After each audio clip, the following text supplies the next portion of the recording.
देखो हम लोग को देखना है बच्चा behaviour of conductor when it is kept in uniform electric field, मतलब इलेक्ट्रिक फील्ड बाहर का इलेक्ट्रिक फील्ड में अगर रख दिया, एक्सटर्नल इलेक्ट्रिक फील्ड में अगर कंडक्टर को रख दिया जाए तो कैसे बिहेव्स करते हैं, कैसे बिहेव करेंगे। ठीक है, तो सबसे पहले सपोज कर लो कि एक रफ कंडक्टर हम लोग बनाए जिस तरह से दिख रहा है। ठीक है, ये एक कंडक्टर है तुम्हारा और बाहर से तुम्हारा क्या है, फील्ड अप्लाई किए ई नॉट, कोई दिक्कत, बात समझ में आ रहा है ना। तो पहला वाला पॉइंट क्या बोलता है कि अगर कंडक्टर को रख दिया जाए इलेक्ट्रिक फील्ड में तो उसके अंदर का जो फील्ड होगा, अंदर में जो फील्ड होगा वो जीरो के बराबर होगा बच्चा। ठीक है, मतलब inside electric field of the conductor zero होगा और आगे इसका काम आएगा बच्चा, बात समझ में आ रहा है ना। तो अंदर में फील्ड क्या होगा, जीरो होगा, यही चीज देखना है हम लोग को। और देखना है तो इसको हम लोग देखते हैं, इसको प्रूव करके देखते हैं। ठीक है, इस बात को प्रूव करेंगे हम लोग। तो क्या किए कि हम लोग इलेक्ट्रिक फील्ड लगाए बच्चा। ठीक है, इलेक्ट्रिक फील्ड था तुम्हारा इधर रखा हुआ और इसमें कंडक्टर हम लोग क्या कर दिए, रख दिए। ठीक, कोई दिक्कत। अब देखो जान रहा है कि तुम्हारा इलेक्ट्रिक लाइंस ऑफ फोर्स कहां से ओरिजिनेट करता है, पॉजिटिव चार्ज से, और टर्मिनेट कहां पर करेगा, नेगेटिव चार्ज पर टर्मिनेट करेगा बच्चा। तो यहां पर देखो ये पॉजिटिव चार्ज से स्टार्ट हुआ और नेगेटिव पर तुम्हारा क्या कर रहा है, टर्मिनेट कर रहा है बच्चा। कोई दिक्कत यहां तक नहीं। अब देखो यहां पर जैसे ही हम लोग कंडक्टर रखेंगे, कंडक्टर मटेरियल है, अब मटेरियल में तुम्हारा क्या होगा कि फ्री कंडक्टर क्या है, फ्री इलेक्ट्रॉन्स कंटेन करता है बच्चा, करता है कि नहीं करता है। अब फ्री इलेक्ट्रॉन्स कंटेन करेगा तो तुम्हारा यहां पर देखो कि ये वाला पॉजिटिव चार्ज इसका जो होगा, तुम्हारा इलेक्ट्रिक फील्ड जहां से निकल रहा है, ये पॉजिटिव चार्ज इधर होगा और ये इलेक्ट्रॉन्स फ्री इलेक्ट्रॉन्स है, ये खींच के इधर आएगा बच्चा। अब जब यहां पर देखो इलेक्ट्रिक फील्ड क्या करेगा, इलेक्ट्रिक फील्ड में रख दिए तो इसके अंदर जो चार्ज होगा वो फोर्स फील करेगा, करेगा कि नहीं। जो तुम्हारा नेगेटिव चार्ज वाला इलेक्ट्रॉन है वो कौन सा फोर्स फील करेगा, ये अपोजिट डायरेक्शन में फील करेगा बच्चा। इलेक्ट्रॉन नेगेटिव चार्ज होता है तो नेगेटिव पॉजिटिव की तरफ आएगा बच्चा, इधर आएगा, बात समझ में आ रहा है ना। इलेक्ट्रिक फील्ड का डायरेक्शन किधर है, इधर है, और इलेक्ट्रॉन पर फोर्स किधर लगेगा, इस डायरेक्शन में लगेगा बच्चा। तो इस पर फोर्स क्या लगेगा, माइनस क्यू ई लगेगा बच्चा। बात समझ में आ रहा है कि नहीं आ रहा, बुझ लीजिए कि ना बुझ लीजिए, कोई दिक्कत है यहां तक। अरे इलेक्ट्रॉन इधर जमा हो जाएगा, ये पूरा चार्ज इधर ये वाला पार्ट दिख रहा है बी साइड, ठीक है, इस पर इलेक्ट्रॉन क्या हो जाएगा, जमा हो जाएगा खींच के बच्चा। बात समझ में आ रहा है कि नहीं। और पॉजिटिव चार्ज तुम्हारा किधर खींचेगा, जिधर नेगेटिव चार्ज है of the electric field, electric field पर तुम्हारा क्या होता है, इलेक्ट्रिक फील्ड टर्मिनेट करता है नेगेटिव पर, तो इधर नेगेटिव वाला है तो ये पॉजिटिव चार्ज इधर तुम्हारा खिसक जाएगा। तो तुम्हारा क्या होगा, इलेक्ट्रॉन इधर आ गया और पॉजिटिव चार्ज इधर आ गया बच्चा। बात समझ में आ रहा है ना, इलेक्ट्रॉन इधर हो गया और पॉजिटिव चार्ज इधर आ गया। अब यहां पर ध्यान से देखो कि नेगेटिव और पॉजिटिव चार्ज क्या हो गए, सेपरेट हो गए बच्चा। नेगेटिव और पॉजिटिव चार्ज दोनों क्या हो गया, सेपरेट हो गया बच्चा। बात समझ में आ रहा है कि नहीं आ रहा, बुझलिस कि ना बुझलिस। अब यहां से इलेक्ट्रिक फील्ड इधर अप्लाई कर रहे हैं और अंदर में तुम्हारा देखो यहां पर नेगेटिव और पॉजिटिव चार्ज के कारण जो सेपरेशन हुआ, यहां रीडिस्ट्रीब्यूशन हुआ चार्जेस का, इसके कारण क्या हो गया, इलेक्ट्रिक फील्ड सेटअप हो जाएगा बच्चा। जब तुम्हारा क्या था, चार्ज तुम्हारा पूरा इधर था, यहां पर कलेक्शन नहीं हुआ था, तब तक इलेक्ट्रिक फील्ड नहीं था। जैसे इलेक्ट्रिक फील्ड में रखे तो नेगेटिव चार्ज यानी इलेक्ट्रॉन जो हो गया वो पॉजिटिव साइड आ गया और पॉजिटिव चार्ज नेगेटिव साइड आ गया ऑफ द इलेक्ट्रिक फील्ड। बात समझ में आ रहा है कि नहीं आ रहा, जिसके कारण क्या होगा, नेगेटिव और पॉजिटिव चार्ज सेपरेटेड हो जाएगा, रीडिस्ट्रीब्यूशन होगा चार्जेस का, होगा कि नहीं होगा। अब देखो जिसके कारण क्या होगा, पॉजिटिव से नेगेटिव चार्ज की तरफ तुम्हारा क्या होगा, एक इलेक्ट्रिक फील्ड सेटअप हो जाएगा बच्चा। बात समझ में आ रहा है कि नहीं आ रहा, पूछ लीजिए कि ना पूछ लीजिए, कोई दिक्कत है यहां तक। इलेक्ट्रिक फील्ड सेटअप होगा। आप देखो ये इलेक्ट्रिक फील्ड और तुम्हारा अप्लाई जो इलेक्ट्रिक फील्ड किया और ये जो इंड्यूस्ड इलेक्ट्रिक फील्ड डेवलप हुआ अंदर जो इंटीरियर ऑफ द तुम्हारा कंडक्टर, वो दोनों क्या होगा, अंदर में ईपी किधर लग रहा होगा, सॉरी ई नॉट किधर लग रहा होगा, इधर लग रहा होगा, और ईपी डेवलप किधर हुआ, इधर।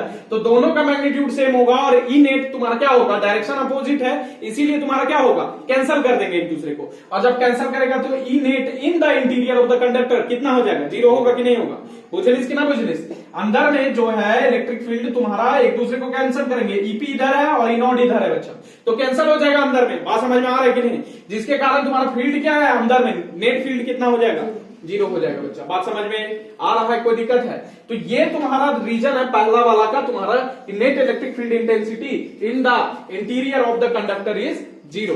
क्यों जीरो हुआ, समझ में आ रहा है कि नहीं आ रहा है, कोई दिक्कत है बताओ, नहीं ना। अब दूसरा चीज, अच्छा एक चीज इसमें देखना कि तुम्हारा ये इसमें से एक चीज नोट लिख लेना, नोट में करके। अच्छा अगर नेट इलेक्ट्रिक फील्ड यहां अंदर में जीरो है बच्चा, ठीक, जब इलेक्ट्रिक फील्ड क्या हो गया, यहां पर अंदर में जीरो है, तो इलेक्ट्रिक लाइंस ऑफ फोर्स अंदर होंगे क्या, जब इलेक्ट्रिक फील्ड ही जीरो है तो electric lines of force in the interior of the conductor क्या होगा, electric lines of force uh are no electric lines of force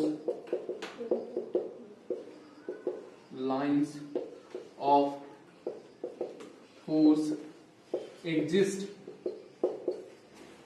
inside the conductor. Note down करो इसको।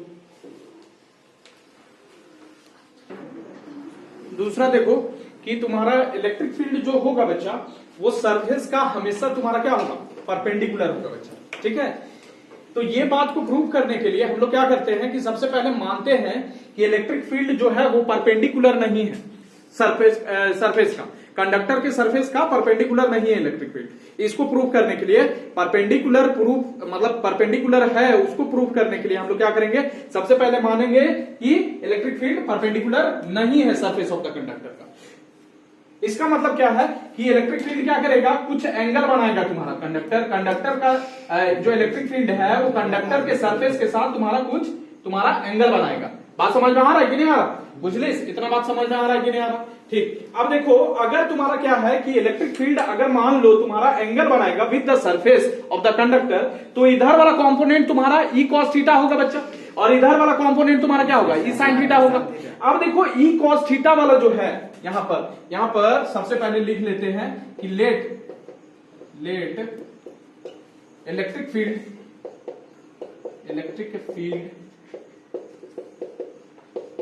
makes an angle theta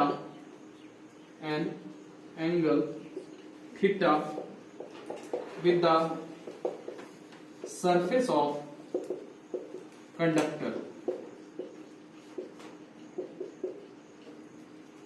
then tangential component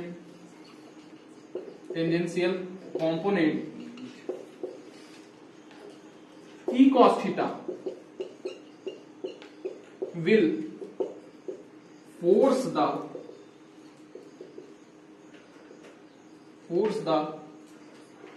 charges to move on the surface,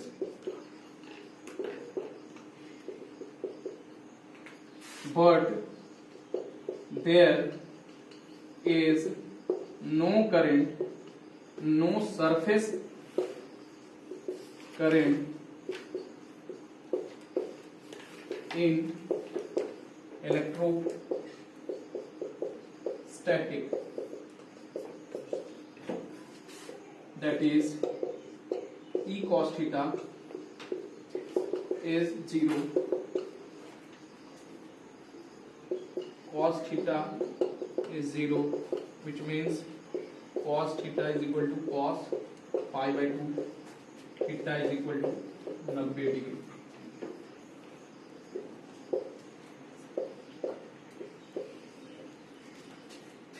ठीक है, अब यहां पर देखो ध्यान से बच्चा कि इसको स्टेटमेंट तुम्हारे लिए पूरा लिख दिए। ठीक है, इसमें क्या है कि हम लोग सबसे पहले क्या माने हैं कि इलेक्ट्रिक फील्ड तुम्हारा क्या है, वो तुम्हारा एंगल बना रहा है तुम्हारा सरफेस के साथ, अभी परपेंडिकुलर नहीं है। ठीक है, मान रहे हैं क्या कि ये कुछ एंगल बना रहा है, अगर परपेंडिकुलर हो तो 90 डिग्री सरफेस के साथ बना था, तो हम लोग क्या मान रहे हैं कि कुछ एंगल बना रहा है 90 डिग्री नहीं है। बात समझ में आ रहा है ना, पहले ये प्रूव करने के लिए तो इलेक्ट्रिक फील्ड कुछ एंगल अगर बनाएगा तो एक तुम्हारा कंपोनेंट इसका टेंजेंशियल होगा और एक तो कंपोनेंट क्या होगा, बोलो परपेंडिकुलर वाला होगा बच्चा।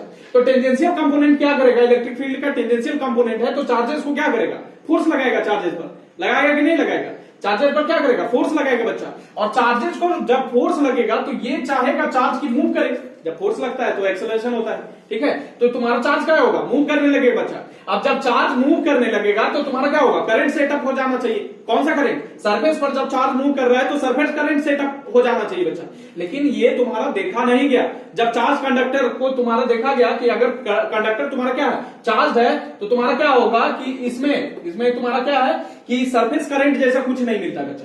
बात समझ में आ रहा है कि नहीं, पहला चीज सरफेस करंट जैसा नहीं मिलता है। और तुम्हारा देखी भी थी कि इलेक्ट्रिक फील्ड में तुम्हारा जब रखे थे कंडक्टर को तो चार्जेस क्या था, तुम्हारा स्टेशनरी हो जा रहा था, स्टैटिक हो जा रहा था बच्चा। और चार्जेस जब स्टैटिक होता है तो किस में पढ़ते हैं, इलेक्ट्रोस्टैटिक में पढ़ते हैं बच्चा। बात समझ में आ रहा है ना। और इलेक्ट्रोस्टैटिक में करंट का सेटअप होता ही नहीं है क्योंकि चार्ज स्टेशनरी रहता है बच्चा, जहां पर होता है वहां पर होता है। बात समझ में आ रहा है ना, वो मूव नहीं करता है। बात समझ में आ रहा है ना, चार्जेस मूव जब तक नहीं करेगा करंट नहीं बनेगा, और जब सरफेस करंट बनबे नहीं करेगा तो इसका मतलब ई कॉस थीटा गलत बात है।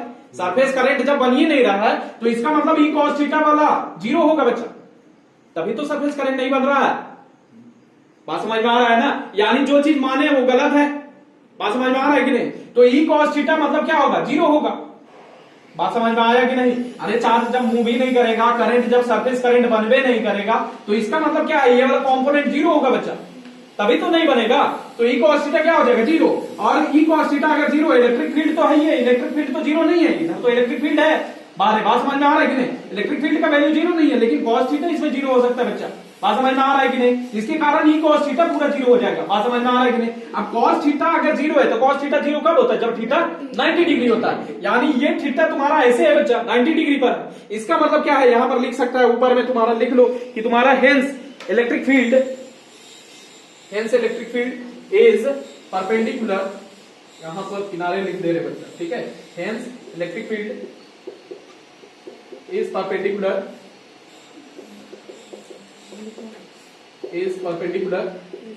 To the surface of the conductor.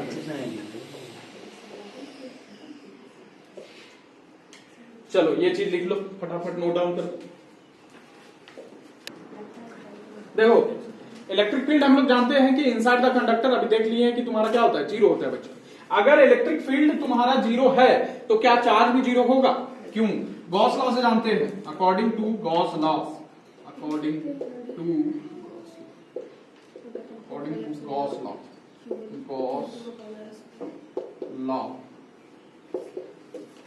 क्या होता है, E dot ds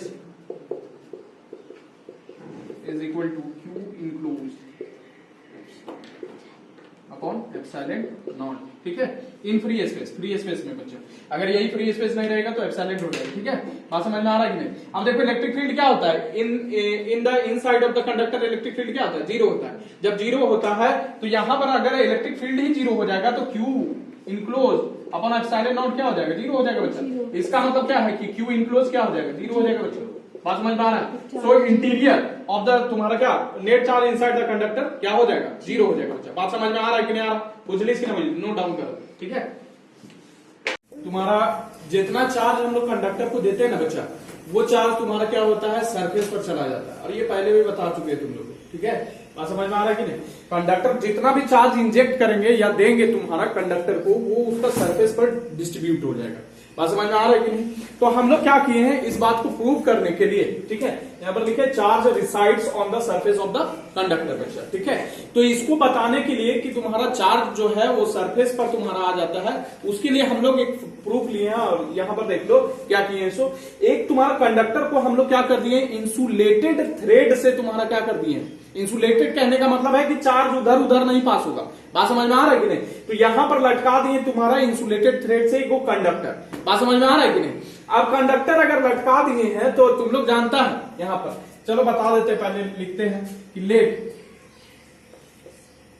a conductor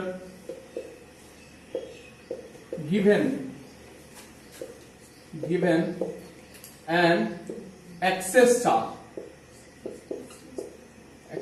charge Q, excess charge Q।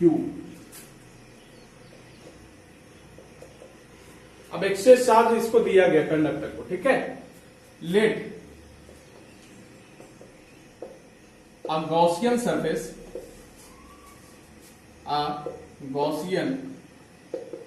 surface, just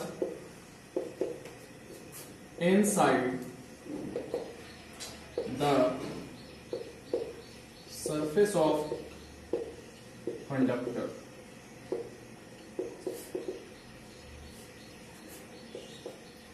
as, अब यहां पर देखो बच्चा क्या हो रहा है कि कंडक्टर हम लोग लिए बच्चा, और ये भी तुम्हारा क्या है, इंसुलेटिंग थ्रेड से तुम्हारा क्या है, लटकाया हुआ है बच्चा। अब इसको क्या कर दिए, चार्ज तुम्हारा दिए कंडक्टर पर। अब जब चार्ज कंडक्टर पर दिए तुम्हारा एक्सेस चार्ज, तो इसको बताने के लिए कि चार्ज तुम्हारा सरफेस पर है, हम लोग क्या किए कि इसके जस्ट अंडर कहने का मतलब है एकदम नीचे हल्का सा, ये सरफेस हो गया इसका, इसके एकदम नीचे हम लोग क्या कंसीडर करेंगे, गॉसियन सरफेस कंसीडर करेंगे बच्चा। ठीक है, बात समझ में आ रहा है कि नहीं? गॉसियन सरफेस इसके जस्ट सरफेस के नीचे हम लोग कंसीडर करेंगे। बात समझ में आ रहा है कि नहीं? अब तुम लोग जानता क्या है, जानता है कि इलेक्ट्रिक फील्ड जो है इनसाइड द कंडक्टर वो क्या होता है, जीरो होता है बच्चा। ये शुरू में ही बताएं तुमको कि inside the conductor electric field is zero. ठीक है, बात समझ में आ रहा है कि नहीं आ रहा, बोलो, कोई दिक्कत है? As the electric field inside the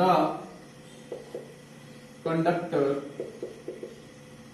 is zero. ठीक है, मतलब इनसाइड द कंडक्टर तुम्हारा क्या होता है, इलेक्ट्रिक फील्ड जीरो होता है बच्चा। So it must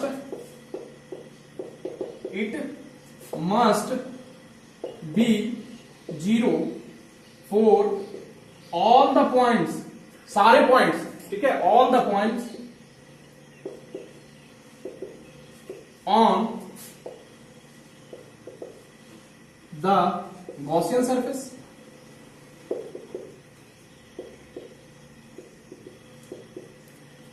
Because it lies inside the conductor।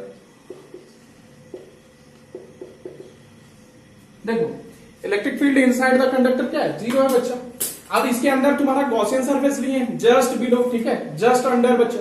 बात समझ में आ रहा है कि नहीं? जस्ट अंडर लिए, तो ये भी तुम्हारा अंदर है, गॉसियन सरफेस भी कंडक्टर के ही अंदर है। इसका मतलब क्या है कि इलेक्ट्रिक फील्ड अगर जीरो है तुम्हारा अंदर में इनसाइड द कंडक्टर, तो गॉसियन सरफेस पर जितना पॉइंट्स होगा उस पर भी तुम्हारा क्या होगा, इलेक्ट्रिक फील्ड जीरो होगा। क्यों? क्योंकि गॉसियन सरफेस भी हम लोग कहां लिए, अंदर ही लिए हैं बच्चा। बात समझ में आ रहा है कि नहीं आ रहा? तो इलेक्ट्रिक फील्ड गॉसियन सरफेस के सारे पॉइंट्स पर भी क्या होगा, जीरो होगा बच्चा।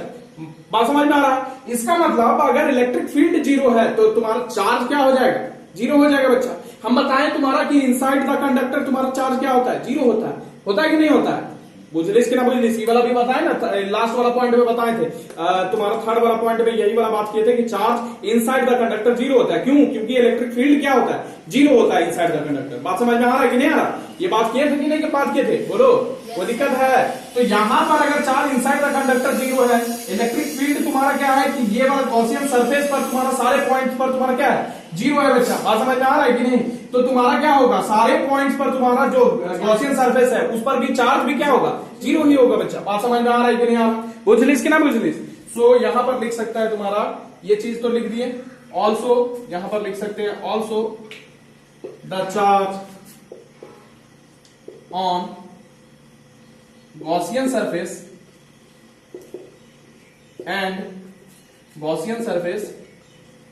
and inside conductor will be zero बच्चा। ठीक, अब जीरो हो गया, गॉसियन सरफेस पर भी जीरो है और इनसाइड द कंडक्टर भी जीरो है तुम्हारा बच्चा। तो चार्जवा जो दिए गया कहां, जब इनसाइड जीरो है और तुम्हारा क्या है कि इनसाइड भी जीरो है और गॉसियन सरफेस पर भी जीरो है और दिए तो हवा में तैरेगा नहीं। इसका मतलब क्या चीज है कि तुम्हारा सरफेस पर होगा चार्ज बच्चा। बात समझ में आ रहा है कि नहीं आ रहा? कोई दिक्कत? तो यहां पर लिख सकते हैं अगला पॉइंट में, hence as charge is zero inside the conductor, so it must resides on the surface of conductor। ठीक है, यानी ये कहां पर रिसाइड करना चाहिए, तुम्हारा सरफेस ऑफ द कंडक्टर पर बच्चों। ठीक है, नोट डाउन कर लो। देखो नेक्स्ट पॉइंट है तुम्हारा बच्चा कि पोटेंशियल जो है वो जीरो होता है पूरा इंटायर कंडक्टर के लिए। जीरो नहीं, सॉरी, कांस्टेंट होगा बच्चा, ये गड़बड़ लिख दी, कांस्टेंट होगा। ठीक है, कांस्टेंट होगा for entire conductor. Entire conductor के लिए तुम्हारा क्या होगा, पोटेंशियल कांस्टेंट होगा बच्चा। इंटायर मतलब कहने का है कि अंदर हो चाहे तुम्हारा सरफेस वाला हो, उस पर तुम्हारा क्या होगा, पोटेंशियल कांस्टेंट होगा बच्चा। तो सपोज करो कि तुम्हारा एक कंडक्टर हम लोग क्या किए हैं, लिए हैं बच्चा, एक कंडक्टर है मेरे पास, ठीक। अब ये कंडक्टर में तुम्हारा क्या है कि ये सरफेस पर एक पॉइंट लिए यहां पर बच्चा, सपोज करो ए पॉइंट, ठीक है, यहां पर लिए, ठीक। अच्छा, अब ए से यहां पर एक बी पॉइंट यहां पर लिए बच्चा, ठीक है, बी पॉइंट अंदर में, ठीक है, एक सरफेस पर ए पॉइंट लिए और एक अंदर में बी पॉइंट लिए बच्चा। अच्छा, यहां पर एक चार्ज है तुम्हारा जिसको हम लोग बोल रहे हैं क्यू, ठीक है, चार्ज यहां पर क्या है, चार्ज क्यू है बच्चा, ठीक। अब क्या कर रहे हैं, चार्ज क्यू को क्या कर रहे हैं, ए पॉइंट से बी पॉइंट में ला रहे हैं, ठीक। बात समझ में आया कि नहीं आया, ए पॉइंट से बी पॉइंट में ला रहे हैं, तो कुछ ना कुछ हमको क्या करना पड़ेगा, वर्क डन करना पड़ेगा बच्चा, ठीक है। बात समझ में आ रहा है कि नहीं आ रहा, यहां से यहां तक लाने में कुछ ना कुछ वर्क डन करना पड़ेगा। लेकिन देखो, एज हम लोग जानते हैं बच्चा, delta V is equal to dW upon Q। ये देखो, जो पोटेंशियल डिफरेंस होता है यहां से यहां लाने में, जो इनके बीच में, वो तुम्हारा work done per unit charge होता है। और कौन सा चार्ज ला रहे हैं तुम्हारा, बताओ, Q चार्ज ला रहे बच्चा, तो work done per unit charge हो गया बच्चा। बात समझ में आ रहा है कि नहीं आ रहा। अच्छा, यही डेल्टा V को हम लोग क्या बोलते हैं, यहां पर मान लो पोटेंशियल क्या है, VB है बच्चा, यहां पर पोटेंशियल क्या है, VB है, B पॉइंट पर VB है और A पॉइंट पर क्या है, VA है बच्चा, ठीक है, कोई दिक्कत। अब देखो यहां पर इसको लिख सकते हैं VB minus VA, final minus initial potential हो गया बच्चा, और dW इज इक्वल टू यहां पर अपॉन Q होगा। लेकिन बट यहां पर देखो, इलेक्ट्रिक फील्ड तुम्हारा क्या होगा, in the inside of the conductor बच्चा। अब in the inside of the conductor अगर फील्ड तुम्हारा क्या है, जीरो है बच्चा, तो यहां से यहां लाने में वर्क डन करना पड़ेगा क्या, अरे इलेक्ट्रिक फील्ड होता है तभी तो उसी के अगेंस्ट वर्क डन करते हैं। जब इलेक्ट्रिक फील्ड ही जीरो है तो यहां से यहां लाने में वर्क डन करना पड़ेगा। तो यहां पर सो dW विल बी जीरो की नहीं, ठीक है, बात समझ में आ रहा है कि नहीं। जब dW जीरो हो जाएगा तो देखो यहां पर सो एबव इक्वेशन बिकम्स, क्या बनता है तुम्हारा, VB माइनस VA क्या हो जाएगा, जीरो अपॉन Q, यानी जीरो हो जाएगा बच्चा। इसका मतलब क्या है कि VB बराबर क्या होगा, VA, अरे ये उधर जाएगा तो प्लस हो जाएगा, VB बराबर क्या हो जाएगा, VA, यानी सरफेस पर जितना पोटेंशियल होगा वो inside the conductor will be same, मतलब सेम होगा। यहां पर जितना पोटेंशियल उतना वो ऊपर में, मतलब सरफेस पर भी पोटेंशियल वही सेम टू सेम पोटेंशियल होगा बच्चा, यानी पोटेंशियल क्या रह रहा है, कांस्टेंट रह रहा है बच्चा फॉर इंटायर कंडक्टर। बात समझ में आ रहा है कि नहीं आ रहा। एक दूसरा मेथड से भी इसको बना सकते, देखो यहां पर तुम्हारा क्या होता है कि E इज इक्वल टू क्या होता है, बोलो, माइनस dB बाय dR होता है। अब इनसाइड तुम्हारा कंडक्टर क्या होता है, इलेक्ट्रिक फील्ड जीरो होता है, और जीरो होता है इनसाइड द कंडक्टर, तुम्हारा क्या होता है, inside conductor E is equal to तुम्हारा क्या होता है, बोलो, जीरो होता है बच्चा। अगर जीरो होता है तो इधर लिख दे रहे हैं, ठीक है, तो E अगर जीरो हो जाएगा तो माइनस dB अपॉन dR हो जाएगा। अब देखो ध्यान से, E जीरो, ये डिफरेंशिएशन है बच्चा, dB अपॉन dR है बच्चा। अब डिफरेंशिएशन जीरो किसके लिए होता है, किसके लिए जीरो होता है डिफरेंशिएशन, कांस्टेंट के लिए होता है बच्चा। इसका मतलब भी क्या रह रहा है, यहाँ पर कांस्टेंट होगा बच्चा, तभी तो डिफरेंशिएशन जीरो होगा। आज समझ में आ रहा है कि नहीं, ये पहले भी बता चुके हैं, ठीक है। तो भी क्या हो जाएगा, कांस्टेंट हो जाएगा बच्चा, ठीक है, वही सेम टू सेम चीज है, और करके इसको लिख सकता है तुम लोग, ठीक है, नोट डाउन कर लो। तुम्हारा बच्चा एक कंडक्टर है, ठीक, तो उसके हर एक पॉइंट पर तुम्हारा जो सरफेस चार्ज डिस्ट्रीब्यूशन यानी सिग्मा जो बताए थे तुम्हारा, वो तुम्हारा डिफरेंट हो सकता है अलग अलग पॉइंट पर बच्चा। तो हम लोग क्या कंसीडर किए तुम्हारा, ये सपोज कर लो एक तुम्हारा क्या है, कंडक्टर है बच्चा, ठीक, तो इसका पॉइंट पर तुम्हारा अलग अलग पॉइंट पर तुम्हारा सरफेस चार्ज डिस्ट्रीब्यूशन यानी सिग्मा तुम्हारा अलग अलग हो सकता है बच्चा। बात समझ में आ सकता है, यहाँ पर समझ में आ रहा है तुम्हारा, तो ये वाला चीज लिख लिए हैं। अच्छा, एक चीज सपोज करो कि मेरे पास एक कंडक्टर है तुम्हारा और ये तुम्हारा पॉइंटेड है, ठीक, पॉइंटेड है यहाँ पर, बात समझ में आ रहा है ना। तो ये थोड़ा सा अच्छा से फिगर बनाने का, ठीक है, हालांकि अच्छा से ड्राफ हुआ होगा पता नहीं, ठीक है, इसको कर देते हैं,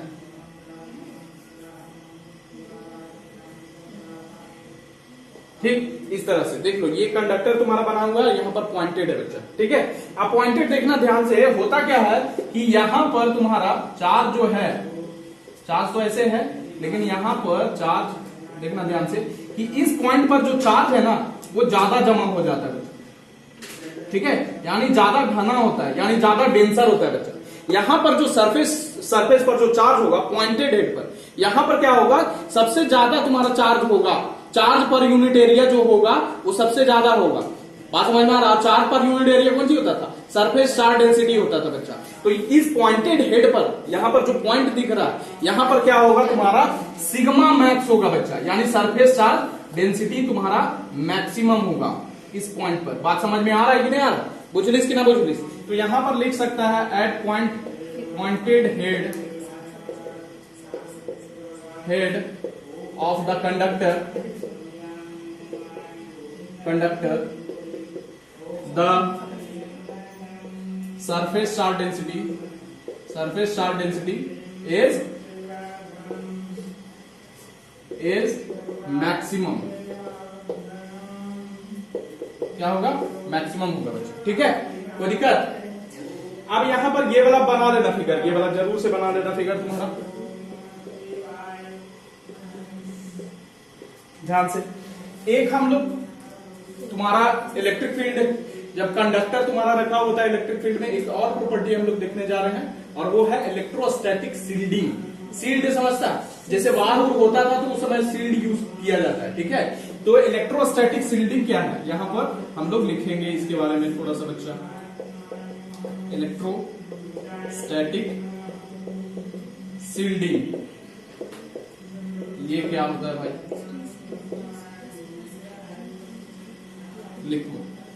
लिख सकता है the method of protecting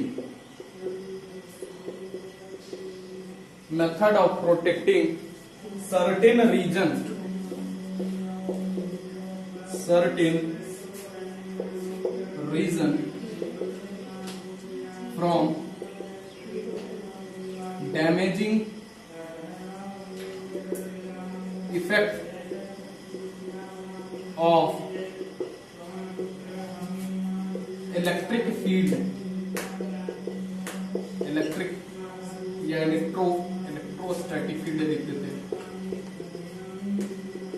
field is called electrostatic, is called electrostatic shielding।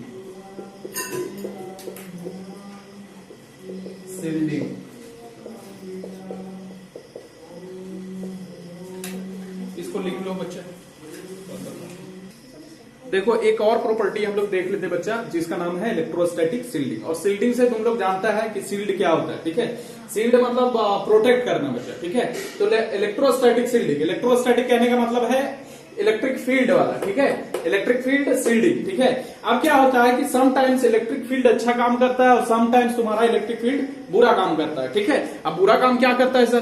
बुरा काम यही करता है कि कुछ ना कुछ डैमेजिंग इफेक्ट तुम्हारा जो इंस्ट्रूमेंट्स रहता है, सेंसिटिव इंस्ट्रूमेंट्स जो रहता है, वो तुम्हारा सर्किट वगैरह जो रहता है उसको प्रोटेक्ट किया जाता है बच्चा। मतलब इलेक्ट्रिक फील्ड उसको क्या करता है, अगर डायरेक्ट भेजा जाए उसमें इलेक्ट्रिक फील्ड, इलेक्ट्रोस्टैटिक फील्ड, तो क्या होगा कि वो तुम्हारा मिसबिहेव करेगा, मतलब काम ठीक से नहीं करेगा या खराब भी हो सकता है बच्चा। बात समझ में आ रहा है कि नहीं आ रहा? बुझलिस कि ना बुझलिस? तो उसको क्या कर दिया जाता है, उसको किया जाता है इलेक्ट्रोस्टैटिक सील्डिंग। इसी को भी बोलते हैं तुम्हारा स्क्रीनिंग भी बच्चा। बात समझ में आ रहा है ना? तो यहां पर लिखा हुआ है तुम्हारा, देखो, the method of protecting certain region, ठीक है, सर्टेन रीजन या sensitive instrument from damaging effect यानी डैमेज करने वाला इफेक्ट ऑफ इलेक्ट्रोस्टैटिक फील्ड, उसको हम लोग क्या बोलते हैं? इलेक्ट्रोस्टैटिक सील्डिंग बोलते हैं बच्चा। या फिर तुम्हारा यहां पर ध्यान दो, स्क्रीनिंग बोलते हैं बच्चा। बात समझ में आ रहा है कि नहीं आ रहा? अब देखना, ये सेंसिटिव इंस्ट्रूमेंट्स जो है वो प्रोटेक्ट कर सकते हैं हम लोग यूजिंग दिस मेथड बच्चा। बात समझ में आ रहा है? तो तुम्हारा इसका यहां पर क्या है प्रोसेस, वो देख लो। यहां पर क्या है, सपोज करो ये तुम्हारा दो प्लेट है, एक पॉजिटिव चार्ज प्लेट है और एक नेगेटिव चार्ज प्लेट है बच्चा। बात समझ में आ रहा है कि नहीं? और इसके अंदर हम लोग क्या रख दिए? कंडक्टर रख दिए बच्चा, ठीक है। और ये कंडक्टर कैसा है? हॉलो कंडक्टर है बच्चा। कैसा है? हॉलो कंडक्टर है बच्चा। ये हॉलो कंडक्टर है, इधर लिख देते बच्चा, पता नहीं दिखेगा। हॉलो कंडक्टर है ये, हॉलो कंडक्टर। अब हॉलो कंडक्टर अगर है तो हम लोग जानते हैं कि कंडक्टर के अंदर तुम्हारा क्या होता है, फील्ड जीरो होता है बच्चा, और अंदर चार्ज भी क्या होता है, जीरो होता है। अब ये हॉलो कंडक्टर के अंदर तुम्हारा जो है इंस्ट्रूमेंट, ये कैसे किया जाता है वो बता रहे हैं। तुम्हारा हॉलो कंडक्टर के अंदर जो इंस्ट्रूमेंट, सेंसिटिव इंस्ट्रूमेंट है, उसको रख दिया जाता है। बात समझ में आ रहा है? ये हॉलो पहले बनाया, हॉलो बनाया और उसके अंदर इंस्ट्रूमेंट डाल दिया जाता है। तो यहां देखो, ये पॉजिटिव चार्ज प्लेट है, नेगेटिव चार्ज प्लेट है, यहां से इलेक्ट्रिक फील्ड आएगा बच्चा, पॉजिटिव से नेगेटिव। बात समझ में आ रहा है कि नहीं आ रहा है? लेकिन इन साइड द कंडक्टर क्या होता है, फील्ड जीरो होता है। अगर फील्ड जीरो होता है तो चार्ज क्या हो जाएगा, जीरो हो जाएगा बच्चा। अगर फील्ड जीरो है तो इसका मतलब जो अंदर रखा हुआ इंस्ट्रूमेंट है उस पर फोर्स लगेगा नहीं बच्चा। बात समझ में आ रहा है कि नहीं? अंदर तुम्हारा क्या होगा, फोर्स लगेगा नहीं। अब जब फोर्स नहीं लगेगा तो जो डैमेजिंग इफेक्ट है इलेक्ट्रिक फील्ड का वो नहीं आएगा अंदर में। बात समझ में आ रहा है कि नहीं आ रहा? पूछ लीजिए कि ना पूछ लीजिए। अंदर में इलेक्ट्रिक फील्ड जीरो, चार्ज भी जीरो, तो जो सेंसिटिव इंस्ट्रूमेंट रखा हुआ है इसका डैमेजिंग इफेक्ट से तुम्हारा बच जाएगा बच्चा। बात समझ में आ रहा है कि नहीं आ रहा? पूछ लीजिए कि ना पूछ लीजिए। इतना बात समझ में आ रहा है? इसी को हम लोग क्या बोल रहे हैं, इलेक्ट्रोस्टैटिक शील्डिंग बोल रहे हैं बच्चा। बात समझ में आ रहा है ना? और सेंसिटिव इंस्ट्रूमेंट या फिर तुम्हारा क्या है, जो और जो इक्विपमेंट्स होगा उसको बचाया जाता है बच्चा इस damaging effect of strong electric field से बच्चा। अच्छा ध्यान दो कि इसी का एक एग्जांपल होगा कि जब तुम्हारा क्या होता है, लाइटनिंग होता है। लाइटनिंग होता है ना, जब बरसता है ऊपर से इलेक्ट्रिक फील्ड ही तो रहता है, वो स्ट्रॉन्ग इलेक्ट्रिक फील्ड रहता है। जब पानी उनी बरसते रहता है, तड़कता है, ठीक है, बिजली, तो बिजली जब आता है तो तुम्हारा देखना कि कार के अंदर तुमको बैठने का परमिशन दिया जाता है, मतलब बोला जाता है कि कार के अंदर बैठो, बाहर ट्री के अंदर तुम लोग मत रहो, ठीक है। क्यों? इसका रीजन है तुम्हारा कि डायरेक्टली इलेक्ट्रिक फील्ड जब पड़ेगा बच्चा तो उसका डैमेजिंग इफेक्ट होगा तुम पर। अगर कार के अंदर रहेगा तो कार जो है वो पूरा हॉलो रहता है, इस तरह से बना हुआ रहता है ना यार, हॉलो रहता है बच्चा। ये तुम्हारा कार हो गया इस तरह से, ठीक है। बात समझ में आ रहा है? अब इसके अंदर तुम बैठा है तो इसके अंदर तुम्हारा क्या होगा, इलेक्ट्रिक फील्ड जीरो होगा और चार्ज भी क्या होगा, जीरो होगा। एक कंडक्टर है बच्चा, इसके अंदर तुम्हारा क्या होगा, चार्ज भी जीरो और इलेक्ट्रिक फील्ड भी जीरो। तब जब इलेक्ट्रिक फील्ड आएगा तो इसके अंदर कोई इफेक्ट नहीं डाल पाएगा बच्चा तुम पर। बात समझ में आ रहा है ना? तो इसीलिए बोला जाता है तुम्हारा कि तुम्हारा क्या है, कार में बैठ सकता है लेकिन ट्री के अंदर नहीं आओ या फिर खुले स्थान में नहीं जाने का। बात समझ में आ रहा है? क्योंकि डायरेक्टली अगर रहेगा तो तुम पर स्ट्रॉन्ग इलेक्ट्रिक फील्ड का इफेक्ट पड़ेगा बच्चा, और तुम्हारा कार के अंदर अगर बैठे रहेगा तो तुमको कोई इफेक्ट नहीं पड़ेगा। बात समझ में आ रहा है कि नहीं? बुझलिस कि ना बुझलिस? क्योंकि इनसाइड तुम्हारा इलेक्ट्रिक फील्ड क्या होगा, जीरो, तो स्ट्रॉन्ग इलेक्ट्रिक फील्ड से तुम लोग बच पाएगा बच्चा। इसी को क्या बोलते हैं, इसी प्रोसेस को या इसी मेथड को हम लोग बोलते हैं इलेक्ट्रोस्टैटिक शील्डिंग, ठीक है।